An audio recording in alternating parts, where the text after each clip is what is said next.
myself. My name's Sona. I'm joined by Scoundrel, and that is still just a building. It looks like it's like some sort of old granary that's rusted. I don't understand it. Don't get what's going on with I that. would imagine this is like an aerial view of the sort of the derelict esports venue, which could also be some sort of zombie recluse. Yeah, it looks like something from The Walking Dead more than anything else. Now, I don't quite know why we had a 20-minute pause between the games. I think it's because it was a 2-0 sweep, and it was just allowing teams the time to just refresh, get their mindset ready for the grand finals. We are into the grand finals. Iguana Esports, Echo in the background there. Did you see him, guys? If you send me a picture of Echo, you get nothing. No prizes given away on this stream. That's Iguana Esports. Of course, they won 2-1 over Euronics earlier on. And the second team is the Mysterious Monkeys. Yeah, that's right. It was the Mysterious Monkeys. They obviously clean 2-0 swept their semi-final.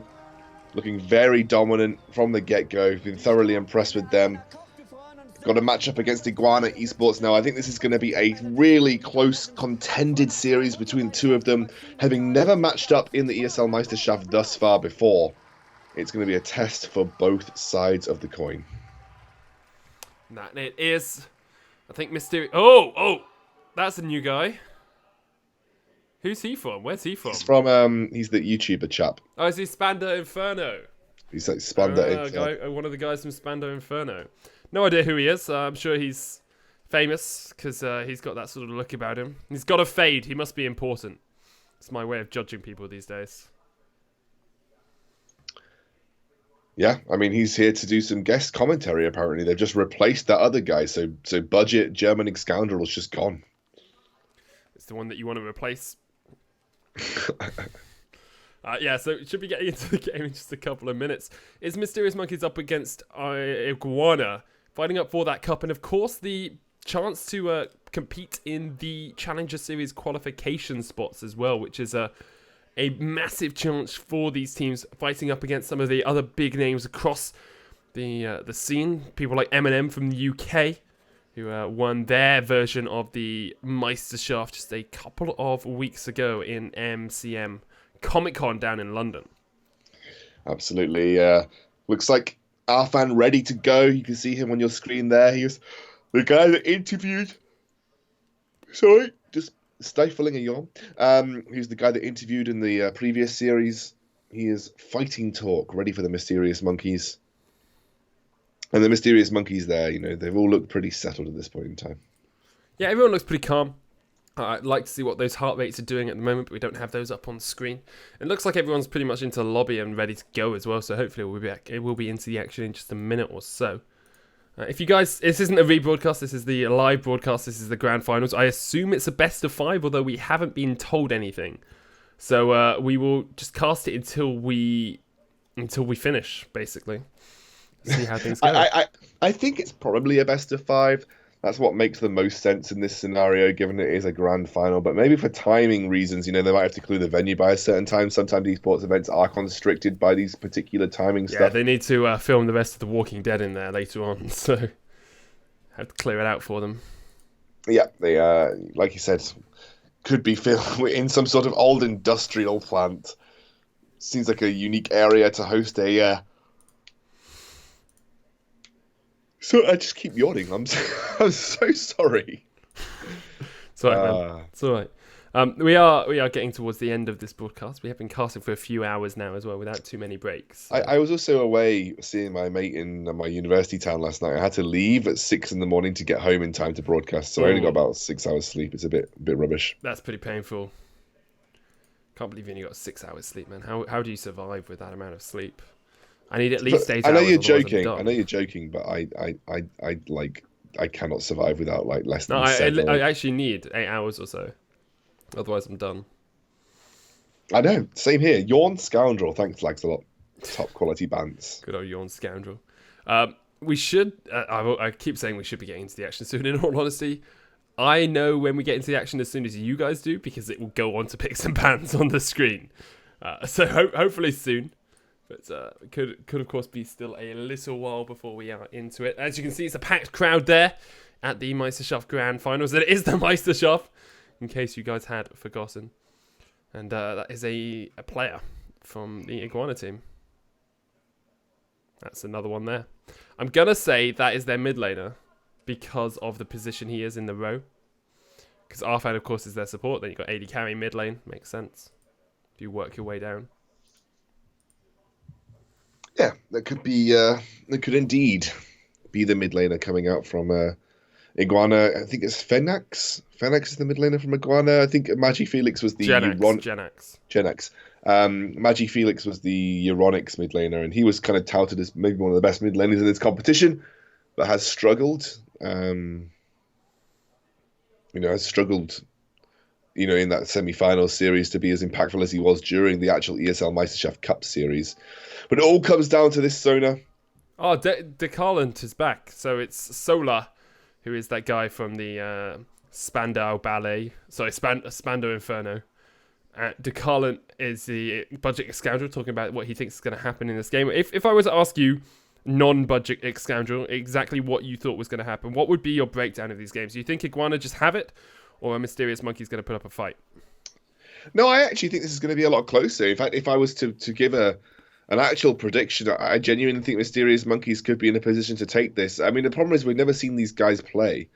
Mysterious Monkeys have the fan vote, as you can see. They've got 60% over Iguana Esports, 40%. So, the crowd and also Twitter, they decided to count Iguana out last time, but let's not count them out entirely.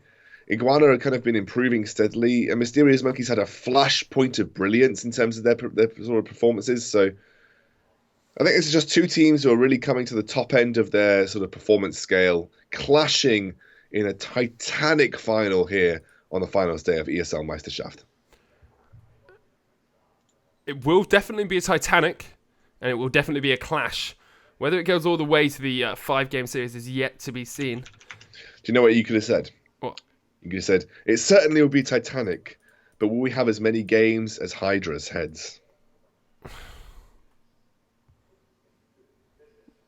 Just saying. Could have happened. This is the reason we don't let you do things. This is the reason you keep me locked up for most of the time. Firstly, because Titanic Hydra in League of Legends doesn't have any heads. It's just an axe. And secondly, because how many heads does the Hydra have? 3. Are you sure it's only 3? I feel like it may be more. No, I think a classic Hydra has 3 heads. And if you cut the head off that Hydra, 2 more spawn. So I want to say if I just type in Hydra into Google, the Lebanese Hydra comes up, and that had 6 heads. But I mean, if you go to images, they all seem to have like varying amounts, like between 5. You said 3. I'm saying the one that comes up as the Hydra from Greek mythology has 6 heads. Dude, like there's 5, there's 3. 6 heads. 6 heads. Okay. All right. Serpentine with 6 heads, man. Don't try and muscle your way out of it just because you get the heads wrong.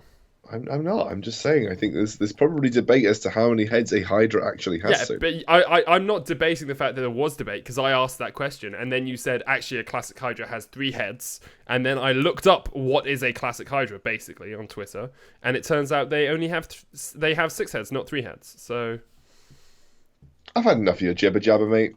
Okay, well, do you want to talk about something else like League of Legends? No, what I'm actually going to do is I'm going to get a drink, and then you can sort of carry on for like a good 2 minutes while I get a drink. You want me to cover you while you get a drink? Yeah, goodbye, friends. Goodbye, friends. So this isn't a rerun. We are just waiting to get into picks and bans here between the 2 teams. It's Iguana Esports up against the Ravenous Hydra that is the Mysterious Monkeys. It's going to be a close matchup, in my opinion. I think we are underrating Iguana if we don't say that they have a strong chance here against the Mysterious Monkeys, because Iguana have consistently looked good. They've improved over the last couple of patches as well, and patch 622 and 623 seem to be where they found their groove. I would not be surprised if they take this away from Mysterious Monkeys. I don't think it's not going to be close, but I definitely think it is going to be not as one-sided perhaps as some people seem to think. And you can see also some of the Mysterious Monkeys players getting themselves a drink, which is a vital thing to do. You have to make sure you're drinking when you can, because otherwise you will just find yourself getting dehydrated. And dehydration is the last thing that any of us want. We are into the game. Iguana's on the blue side, Mysterious Monkey's on the red. Maokai and Oriana banned away. Syndra and Ashe also locked away. And Cassio being taken off the cards, not surprising against Abadaji. Final ban here. You're looking at things like Poppy, Maokai, even the Rek'Sai as well. It's going to be the Rise off the cards. And we get right back into the action. And I can hear my wonderful co-caster just around the corner. My wonderful girlfriend bringing me a cup of coffee as well. Thank you very much. Hello, friend. How you doing, man? Rek'Sai first lock. That makes complete sense. It has been hotly contested between these two, and it is going to be Iguana who had this tactic the entire way through. Now, with Ashe banned, which I think is fairly sensible against Hyaku, what do we expect to see for Mysterious Monkeys in this rotation? I would have thought Karma would have potentially been a sort of a lock-in, maybe Zyra because of how much QuickTime has been playing and how successful he was in that first game of the series. I think this is being hovered over Riven and LeBlanc, but I don't expect that. Jungler could be locked in here. I mean, if you're playing that tactic of trying to keep your sort of mid and top lane pick to the very end, but I mean, a classic rotation after a jungler first pick generally tends to be locking your bot lane as quickly as possible. Well, it's not quite going to be that. Karma locked in along with the Olaf. Olaf, of course, can go top and can go towards that jungling position. I think alongside that, you know, you can look towards the LeBlanc. You said that you didn't quite expect that as a hover. I'm not surprised by LeBlanc. I think at the moment, she is actually pretty strong.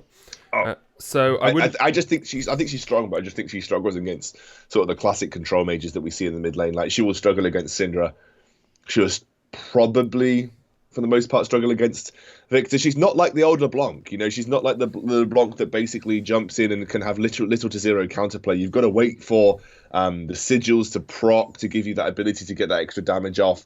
And it gives time for control mages to respond. So, I'm interested. It looks like with the Karma and the Olaf lock-in, though, it's the first time we're going to see the Olaf, and now we might see a response here from Iguana. I would not be surprised by the Zyra.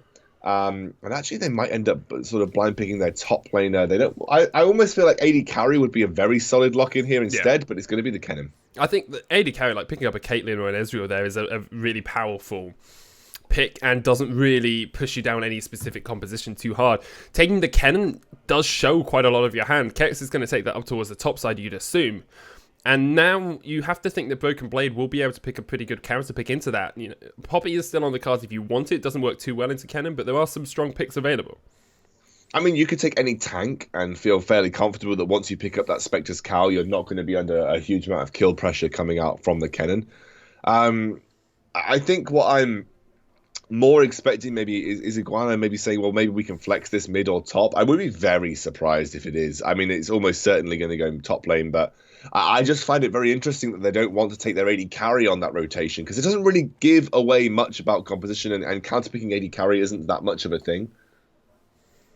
And now it looks like on this rotation, I would probably say, yeah, top and bot lane seems like the ideal situation. It's going to be it's going to be Ezreal for double G. That is the Aurelia locked in top as well to deal with that Kennen. Next picks for Iguana here, Scoundrel. You're looking at the mid laner and the AD carry. So I think Hyaku could go down towards Caitlyn, maybe even Jhin. Jin's still particularly strong in some cases on this patch. And then you're thinking about a mid laner as well that ties in quite nicely. Now, with Syndra banned, Oriana off the table, and Cassiopeia Rise gone, kind of leaves Victor out there as that standout mid laner that you would probably expect to see. If you're going to go for a blind pick, he's generally the one that would sort of fit the bill in terms of strongest. So if I was to sort of think about what could potentially get locked in here, I'd maybe say Jhin. Wow. I mean, the Victor was right. The Victor was okay. Yeah, we talked about it earlier on. Vayne, very strong in the current meta. Probably the strongest solo QAD carry, but not usually that powerful when it comes to team compositions. The thing about Vayne is if you can get to a point where you actually just get 2 items with the Infinity Edge and the Static Shiv, you become really strong. Like, really ridiculously strong. So, Yeah, I mean, seeing Vayne here is an interesting one. You're probably not going to get pressured too heavily by the Ezreal Karma. You know that Ezreal will have that lull in the laning phase when he goes down the tier path, which gives you that extra time to farm. I mean, this could be the perfect situation to pull out the Vayne in this situation. But you're going up against an Olaf, which you can't use your condemn away. You also have to deal with an Irelia, which is a difficult thing for Vayne to deal with as well, especially as Irelia will sort of brush through most of the CC thrown at her. Now, as a final pick, what do you pick into the Victor? This would make a lot of sense. We've seen it already. This sort of series. I believe it was actually Gen X Iguana. Yes, Iguana played in Gen X, and he's going to go for it.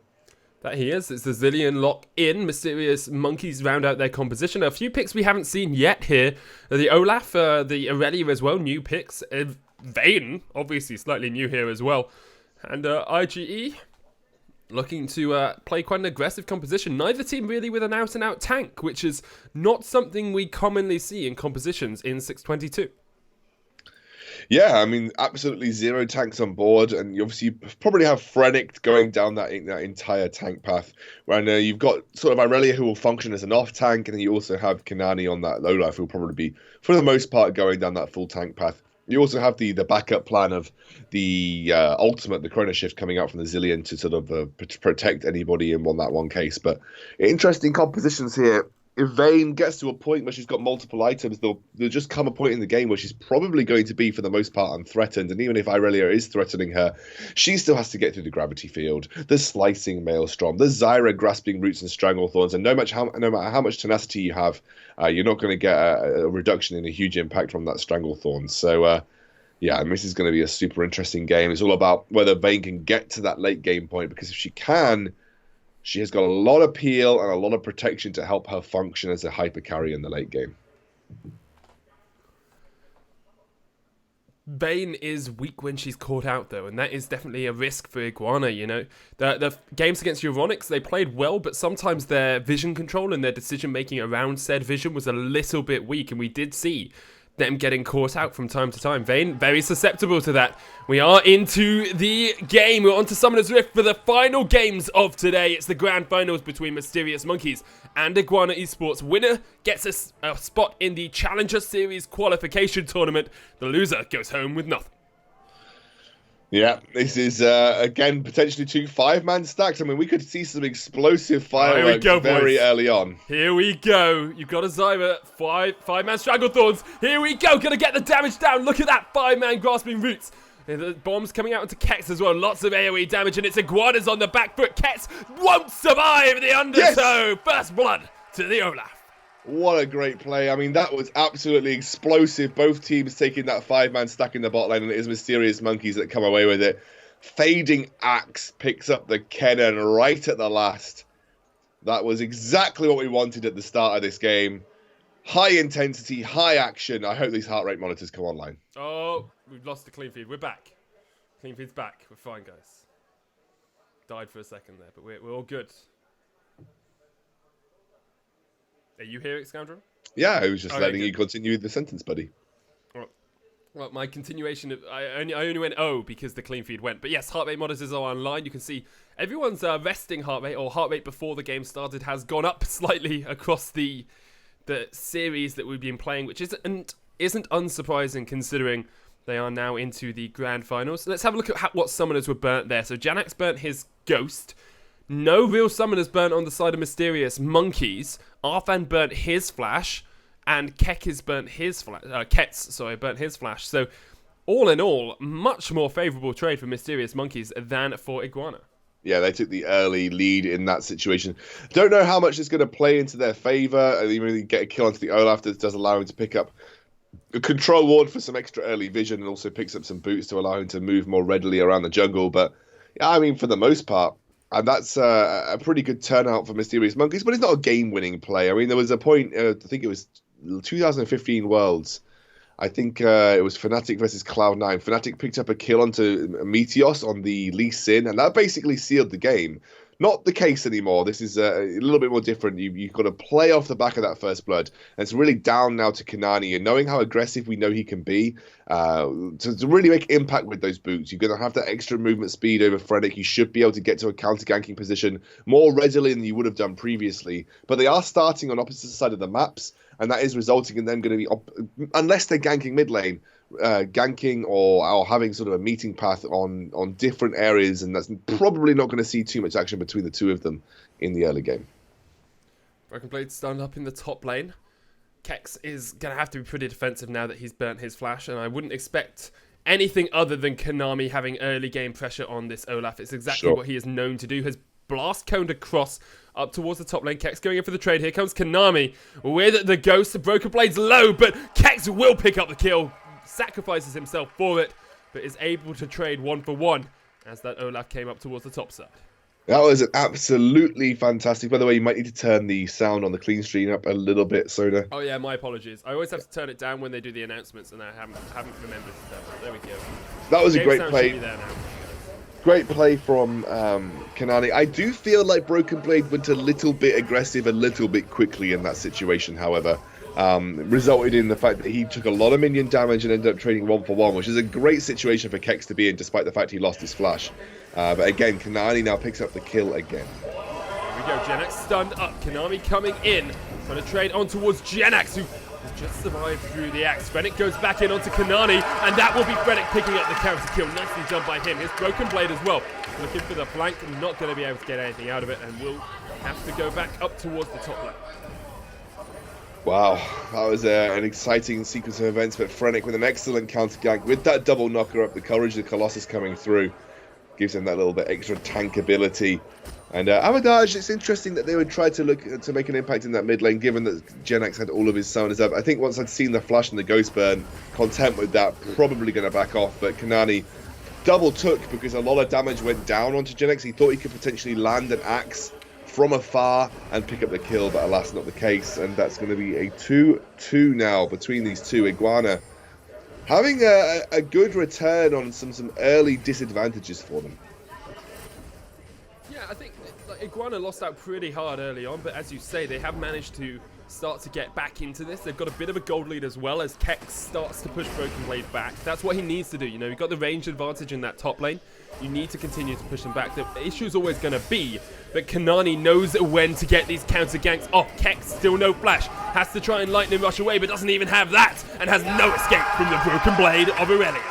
Yeah, and the Blade Surge comes through. Aurelia picks up a kill in that top lane. Great ganking pressure by Kanani again, even making Frennick look like he's potentially underperforming. Fantastic play by him as well. They are stuck with the Slicing Maelstrom tooltip up, and they just have to deal with that, but it's sorted now. We are not running the stream. We are just taking a feed that ESL gives us to do the English commentary for it. There is a German stream as well if you want to tune into that. I believe it's at ESL_summons in. Genax going to get ganked here by Kanani. Not going to land the stun. Did see the gravity field on it. Abaдаji goes in with the Chaos Storm, but Genax is just too low. Kanani once again doing absolute work in the early game, ganking with this Olaf. I mean, this is just ridiculous from Kanani. He's on a jungler that, yes, he can pressure lanes early. You know, you're landing those undertows, your ganking pressure isn't awful. But you're going up against Frennick, who can, as a Rek'Sai, look to impact lanes as quickly as possible and come from various angles, look to apply pressure. And then Kanani is the one who is putting all of this forward momentum behind himself, and he's now 3-1. He did this against his opposition from Eyes on You. He made Zani look very ordinary, and to be honest, he's making Frennick look the same, despite Frennick having a fantastic counter gank early on. I mean, Kanani just finding every opportunity to gank these lanes that don't have their summoners, putting pressure on consistently. It is fantastic. Though, however, the most important lane for me to apply pressure to is probably going to be that bot lane with the Vayne, because you know you've got a Zillion. It's not like it's it's not like it's a Victor on your side. You can't walk up to a Vayne as a Zillion and say, "Hey, you're dead." You could potentially do that with a Victor. So I think the bot lane is the real key here for Iguana, and if they have this Vayne who isn't getting pressured, who's getting ahead on farm, that's fantastic for them. They'll say that thank you very much for that every single day of the week. That they want. It's working out pretty well for them thus far as well. Can see a few of the players starting to get stressed, hitting those 150 BPMs on the heart rate, 149 at the highest. It's Iguanas who seem to be a little bit more anxious about this game than Mysterious Monkeys, and that makes sense as well. They're 4-2 down, only trailing slightly in the gold, but not having the best of times with those early ganks. Fennec hasn't had the dividends pay off of some of his early investment, and now we'll have to look to different lanes to see how much investment he can actually put down. Apologies, guys, if I know the screen does look a little bit smoky. It's to do with the clean feed. We're getting a feed directly from ESL. We have no impact on the way it looks. We can only really do or change how it sounds. So apologies if it does feel like it's a little bit smoky or a little bit unclear or blurry. Not much we can do about it. We're just doing our best to struggle through. Basically, I'm doing a direct capture of a YouTube feed that I've been linked. So there's no filter on it or anything from our end. It's just the quality that comes in through. And because we're doing a live stream of a live stream as well, there's always going to be some compression between the variables that causes it to look a little bit faded. Abadaji caught out here. Genax, though, needs to get away from Kanani, who's looking for the stun with the bombs. Chaos Storm down. Genax goes for the re-engage because Fennec's just around the bend. Chrono Shift on Abadaji. Fennec will look for the knock-up. They won't try and push him through that Chrono Shift because the teleport comes in behind them. And Broken Blade will cancel that one out at the end, he doesn't want to go all in on Genax underneath the tower.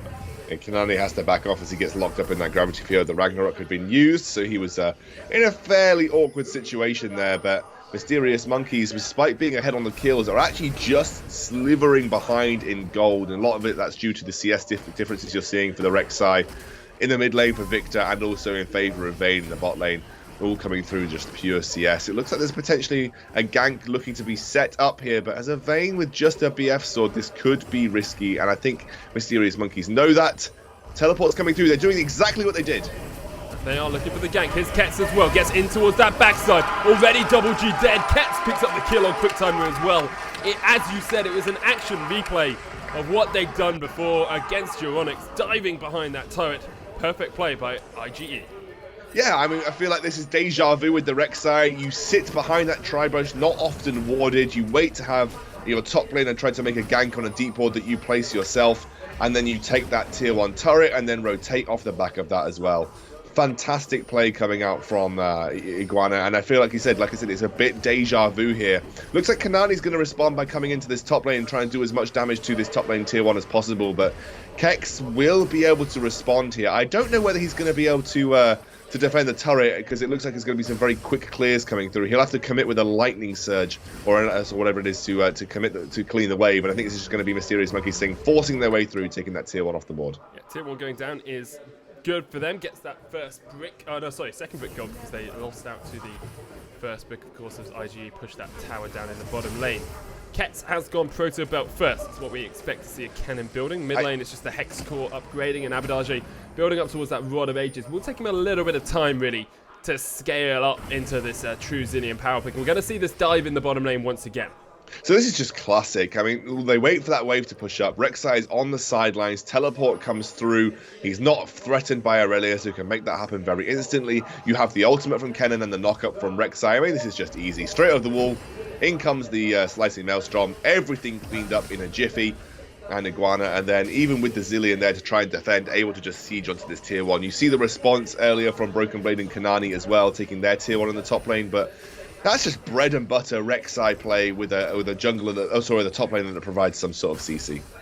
That's exactly what you need to do, but you have to wonder whether Mysterious Monkeys should have learnt from previous ganks. You know, we had seen that before. It's a very common strategy for Iguanas to use as well. And if they'd been watching the games earlier on, they would have known that was going to happen and perhaps could have reacted to it a little bit better. It's a difficult one, though, because, of course, you are getting dived, you know, underneath your turret, and it's a very hard situation to get out of. But there's always a possibility if you read your opponent a little bit better, you can get the kills. Arfen caught up. There's the Strangled Thorns as well. Kanani was there.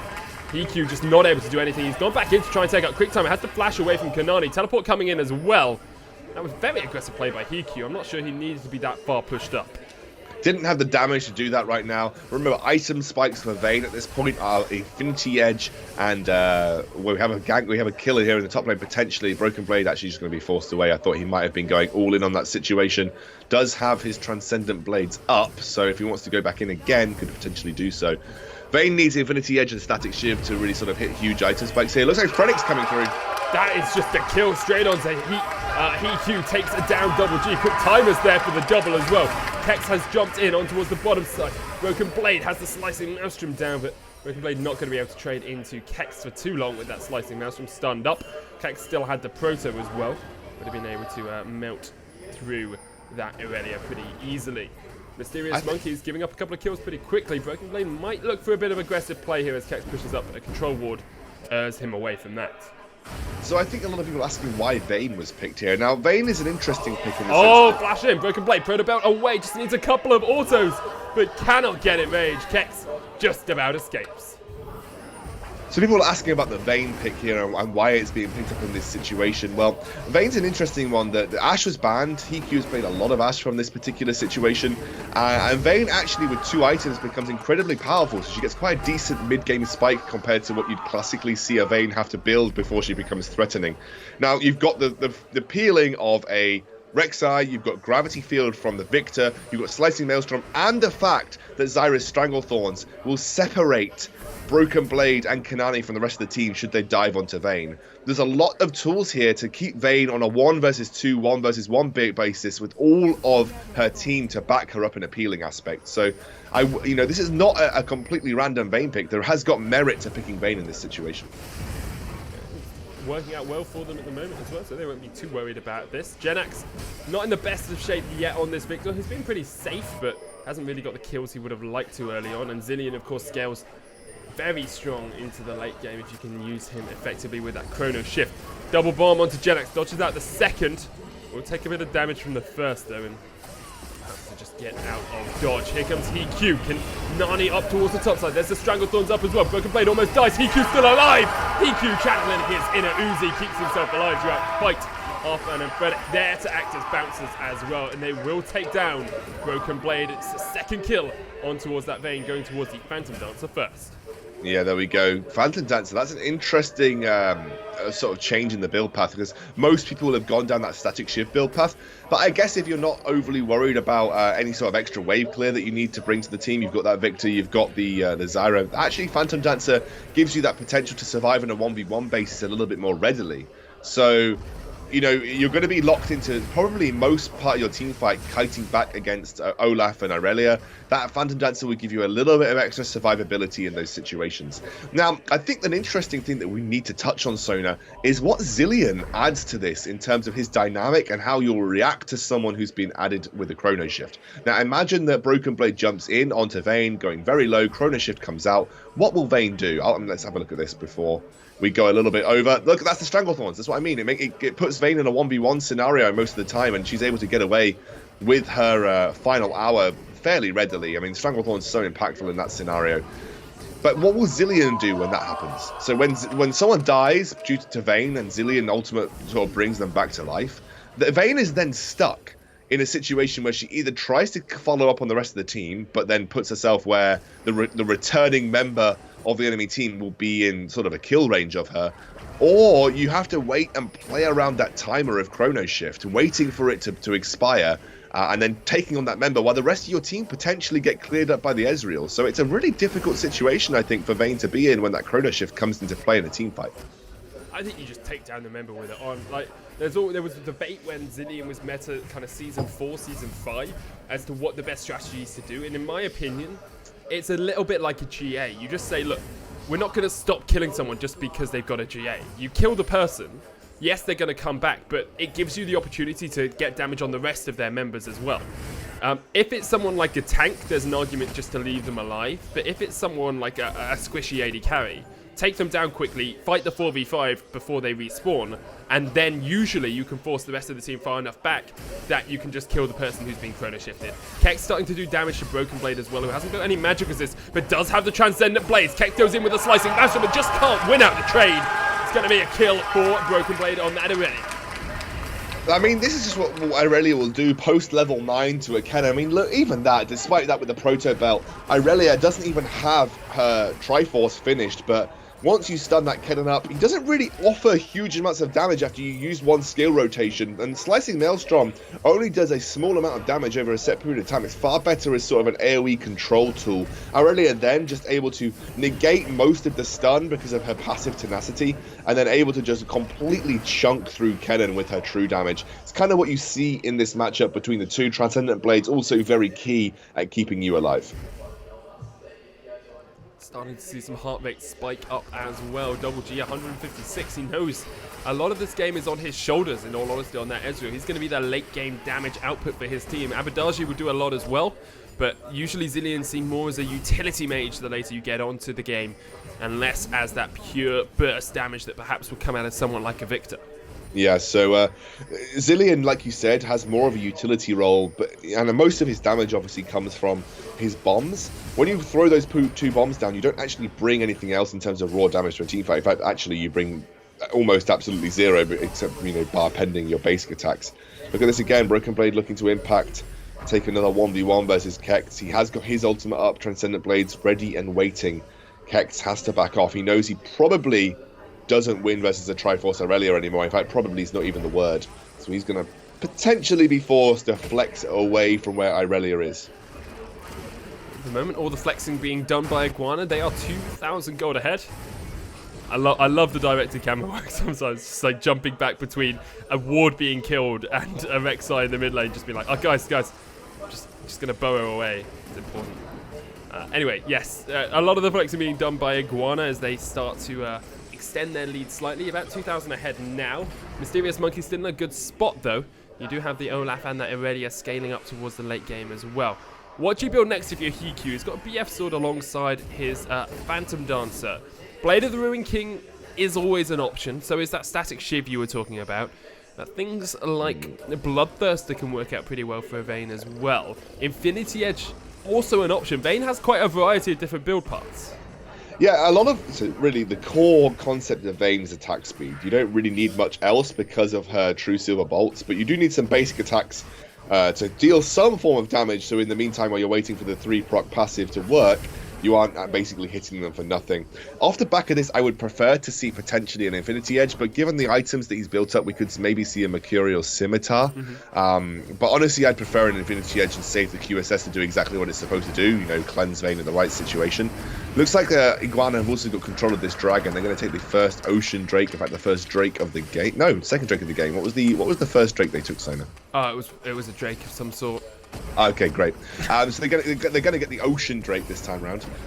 My worry now, however, for Iguana is that they probably know that the weak spot, Mysterious Monkeys know the weak spot is Broken Blade, being able to just split push, fanatically versus this Kennen in the top lane, and maybe Mysterious Monkeys look to exploit that, and that's going to force rotations from Iguana away from potentially where they want to go, and you can see Ezreal's going to respond by going for this tier 1 in the bot lane, and this is great play from Mysterious Monkeys, knowing where the weak spot is, jabbing a dagger into it, and then just completely rinsing the rest of the map while they have to respond to how weak Kex is versus this Aurelia in a 1v1.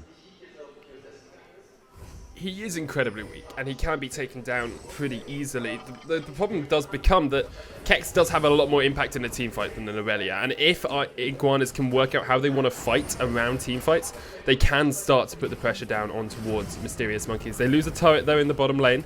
Still got their mid lane tower standing. They're one tower behind, and this has evened out the gold quite a bit for Mysterious Monkeys.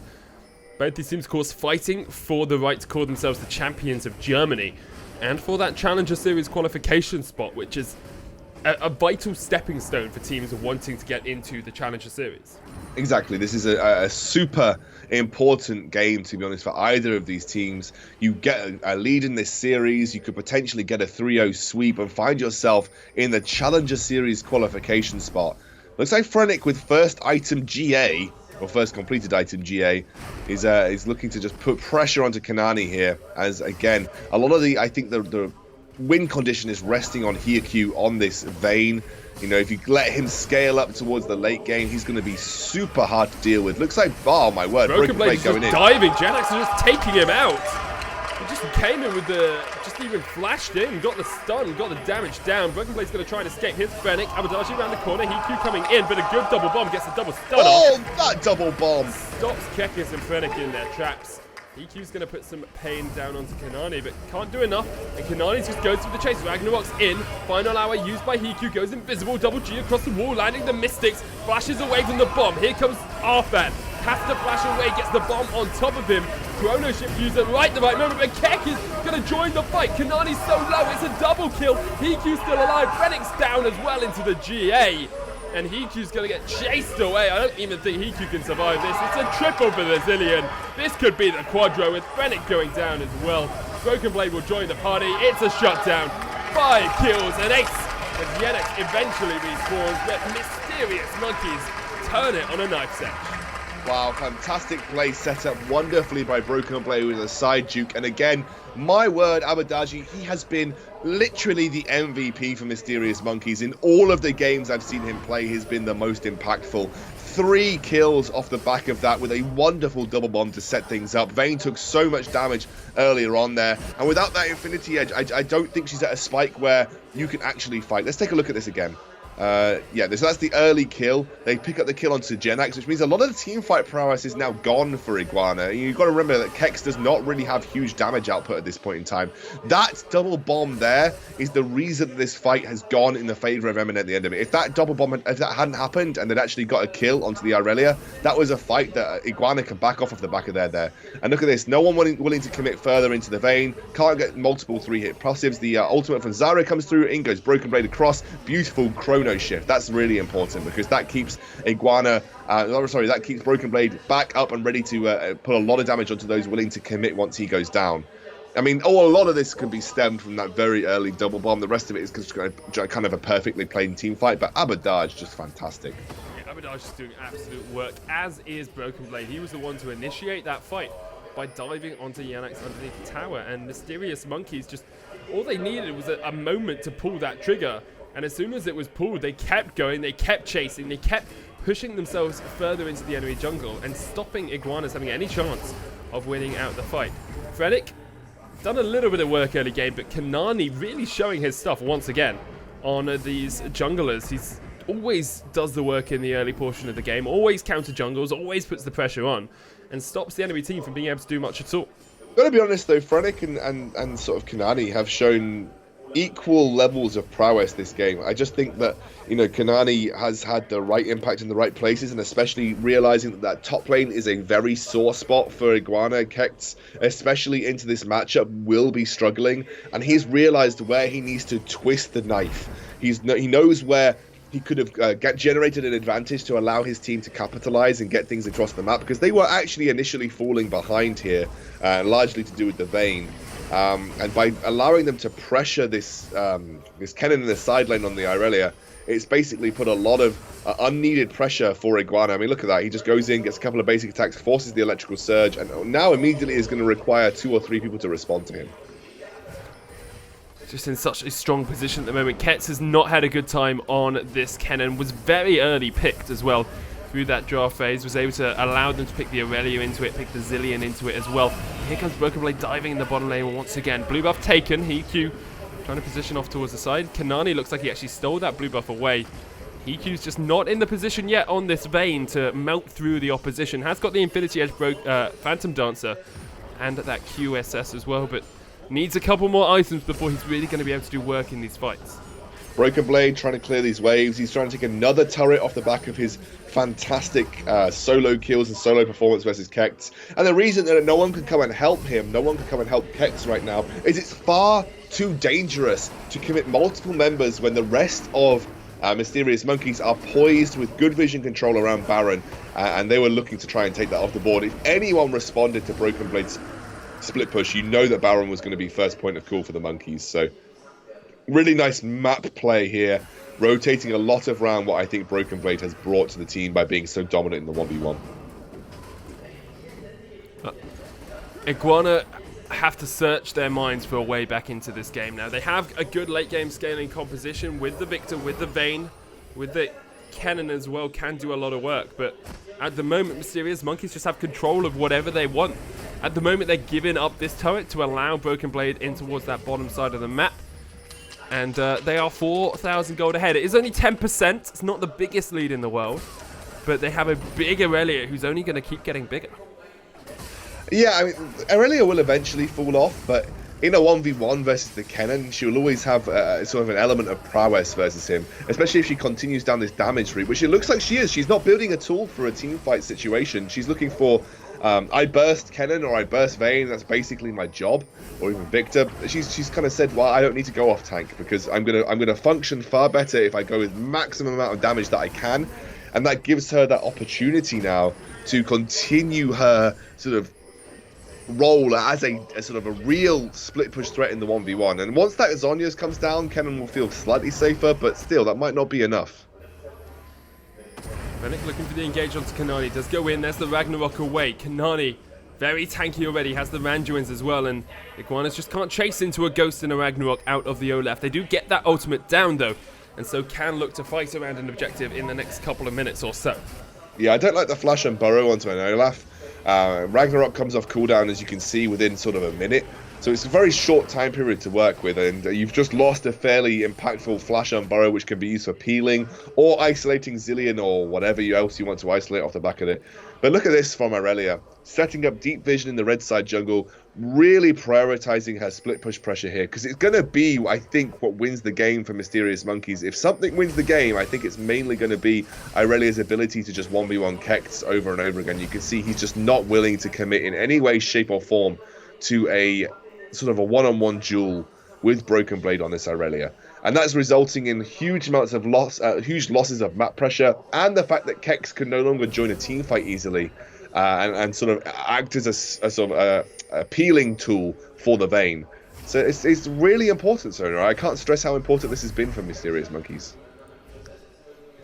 I'm sure you could try if you really wanted to. Mercurial himself finished on double G. He's got the Manamune stacked up, completed as well. EQ building his Zeal next. I think this is a battle of the AD carries, in all honesty. Broken Blade is going to have a huge impact in the fight and will be difficult to get out of it, but if double G gets taken down early, it makes it a lot more difficult for Mysterious Monkeys to win out fights. We're going to get a Guinsoo's Rage Blade coming out from Broken Blade, I believe. And I love it. I love it as an item. It's one of my favorite items. I think it's a great item, especially because it doubles those on-hit effects. But I think that's where he's going anyway, unless he's going down towards the last whisper. I feel like Guinsoo's Rage Blade is where he's sort of aiming to end up here. I think the issue sometimes is with Guinsoo's that it takes a little bit of time to actually stack it up. Aurelia is obviously just trying to get a lot of auto attacks down, but I wouldn't be surprised if she decides against getting the Guinsoo's and goes down a different itemization route just to finish this out. Yeah, I mean, the problem is she's got a mismatch of so many items here. It's difficult to tell. Actually, no, that's a lie. That's a lie. I think it could be Mora Mortius. He's got a more already, so. Oh, sorry, yeah, okay. Well, then I have no idea. You could build two if you really wanted to. Rennick caught out, stunned up, does manage to get the bow off, though. Gets himself out towards that Baron. Broken Blade jumps in onto Ket. Ketz will hot the slicing mouse with Broken Blade going deep for this one. Ketz has to use the Zhonya's, but doesn't really have an escape. Has flash, does just get the stun off and doesn't die to the final Transcendent Blades. He'll go back to base. Baron might be started here by Mysterious Monkeys, as it looks like Broken Blade will retreat to his fountain as well. And Iguana's just positioning around it. That's the Baron's start. Konami, Double G, Quick Timer, and Abadage. I think they can sneak this one away. Teleport come in.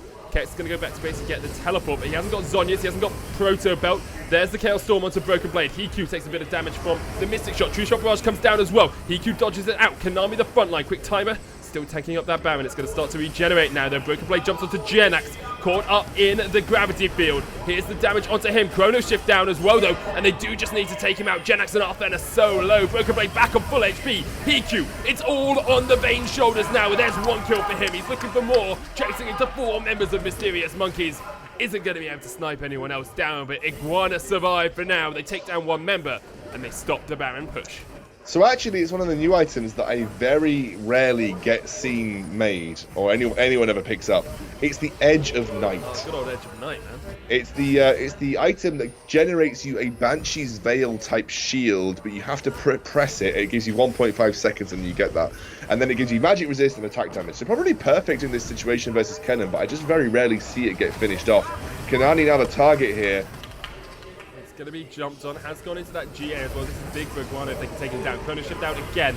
It looks like Iguana just going to let him go down because they want double G instead. Hiku flashes in. That's so brave. He'll take the kill, but I think he dies to the bomb. Abadaji doesn't get the kill there. Quick timing to the new target. Ket is in the backline. Konami is back alive. Fennec needs to get away. They've got 2 kills out of this, but Fennec slowed up by Abadaji. He doesn't want to let that Rek'Sai away.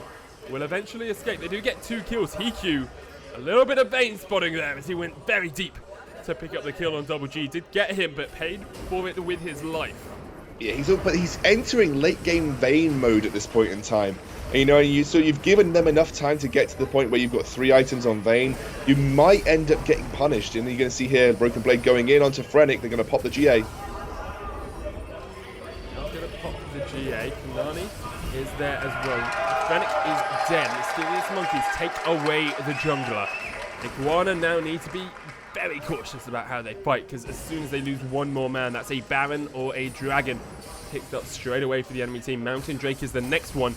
Eminem have one under their belts. I cannot remember for the life of me what it is. I know IGE have at least an Ocean and then one other thing. It's so difficult to keep track of Barons when you don't have the Dragons when you don't have the little Dragon timer, or when you can't hover over people.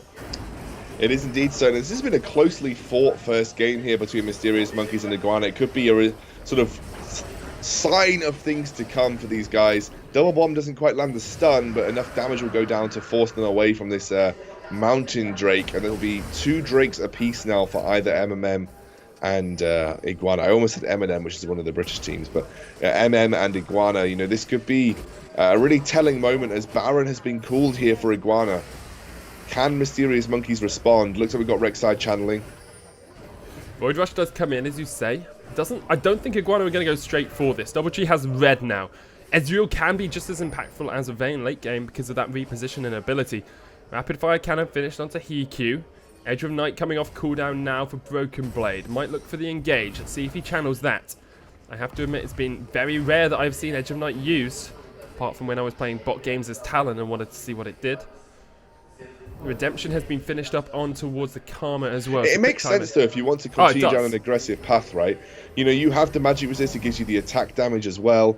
And then obviously you have the ability with the, you know, you're basically defending against damage from Zyra, Victor and Kennen. It's basically like a kind of a semi-abyssal scepter for an attack damage carry who wants to focus on attack damages apart from something like, I don't know, Wit's End, which would give you attack speed. But again, you have that in conjunction with Iguana started up. Abadashi caught out. Abadashi's dead. No chrono shift. Kanani's going to fall as well. Iguana set it up perfectly. They get the fight from 0 to hero there for Kets as he went from 2 and 5 to 4 and 5 incredibly quickly. Baron is on the cards here. Broken Blade not going to teleport in. This will be Baron for Iguana, and they start to come back into this game. Only 1,000 gold the difference. 2,000 gold between the two teams. Mysterious Monkeys, well, there was a mystery around that Baron pit, and Iguana pounced. I mean, they just face-checked with Abadaji. He didn't have any chance to channel his chrono shift. And even if he had, he probably would have died after it regardless. Brilliant, brilliant sort of decisive play coming out from Ketsk here. And Broken Blade not in the position to split push. This is where Kennen is going to be more impactful. He's going to be more impactful in a teamfight situation, which is why the split push strategy was working so well for Iguana previous to this. But unfortunately, they were trying to split push there, like for Mysterious Monkeys. Like Broken Blade was down, trying to split push, and then Iguana's just had vision control over the Baron and just went. Yeah, but why would you try and split push when you know that they had complete vision control of the Baron? I think you have to do that when you're able to split push when you have vision control. You shouldn't be trying to split push when they have vision control, and you see Kex isn't in lane pushing lane himself. So I think that was maybe a questionable decision making when it came to sort of lane choices at that point in time. I totally agree with you. I think it was definitely questionable. EQ, not the best sieger of towers, of course. Vayne, very short range, does have the Last Whisper in his inventory now as well, alongside that rapid fire cannon, so it gets you a little bit extra. But even with his Baron buff, I think Iguanas might struggle to get underneath those towers and actually be able to advance their pressure in towards those tier 2s. Broken Blade setting up for Frennick. It will be spotted out, of course, by that Tremor Sense Fennec has, and all members of Iguanas are now down towards this bottom side. This should be a quick, easy turret for them, but Kanani and Broken Blade have something else to say. True Shot Barrage comes down. Hiku takes an undertow. Kanani are locked up as well. Mysterious Monkeys are not giving this up without a fight. There were 2 cannon minions just pounding away at it from long range. Just a couple more autos would have been enough. Cannons will die. Arfan jumps off. Stranglethorn's down. Kanani going for the chase with the Ragnarok in. There's no Hiku yet. Now he's going to join the fray. On towards Kanani. Broken Blade, the new target. Quicktime in there as well. Kexion's in. So much damage coming down. Quicktime is dead. We are going to see the kill onto Abadashi as well. But Broken Blade comes out of the GA. They've got Kanani. It's a triple for Hiku. It's going to be the quadrant. No, it's stolen away by Genex. Broken Blade has to try and escape from Fennec. And should be able to get out of this one as Fennec looks for the chase. This actually might be Broken Blade being able to turn this one around. Has got the Edge of Night. There's the Transcendent Blades as well. Knocked up. Fennec takes him down. It's an ace for Iguanas. And the Zoo is in form for the Iguanas. Reptiles winning this one out over the apes that are the Mysterious Monkeys. And honestly, there's a lot of it's come down to just too much time and space given to Hiku. He's entered 3-item mode. You saw how impactful Stranglethorns is as a peeling tool. They overcommitted on the side of Mysterious Monkeys, allowing Vayne to turn things around with some brilliant condemns and just those basic attacks wreaking havoc. Genex, are they just going to win the game? Hiku they are, decided to go for the kill onto the Karma instead of anything else. They'll take the Nexus down as well. Iguanas go 1-0 up in this series, after it looked like Mysterious Monkeys' game for basically the entire match. Yeah, I mean, again, that was Mysterious Monkeys. They turned it around very nicely at the end there, Sona. A lot of it was building up, and we saw it more and more as Vayne got more and more items behind her. You know, this is a pick that we haven't seen much of in competitive, and Hiku played it to an absolute T, so fantastic performance from him. And again, you give Vayne enough time and space these days, she can very quickly accelerate towards a multiple item build, which is devastating to deal with. Mysterious Monkey's going to have to go back to the drawing board. Are you more bothered about the Ashe, or are you more bothered about the Vayne, Sona? It's a tough one. I think the Vayne, in all honesty, should have been countered by a lot of the competition coming out from Mysterious Monkeys, but they just weren't able to pull the trigger when they needed to. It's like shots were being fired, but they were all being fired in different directions, and a little bit of miscommunication, perhaps, as well from the Mysterious Monkeys cost them dearly in that game. Absolutely. Honestly, I think the one of the biggest things was the fact that a lot of the split push pressure coming out, it should have been maintained the entire game, because you don't put pressure in lanes. Vayne is just able to then say, well, I'll farm as much as I want to. And Aurelia felt like she had to come and impact team fights over and over again. And I feel like there was a case to make that Aurelia should have been focusing down the Vayne, but you've gone more Mortius, you've gone Edge of Night. Like, you need to stay in the side lane versus Kennen, otherwise both of those items are absolutely next to worthless versus the Vayne. So the way that Aurelia built, she should have continued down that split push pressure. But we're going to go to a quick break, I believe. There we are, quick break for us. We'll be back in just a couple of minutes.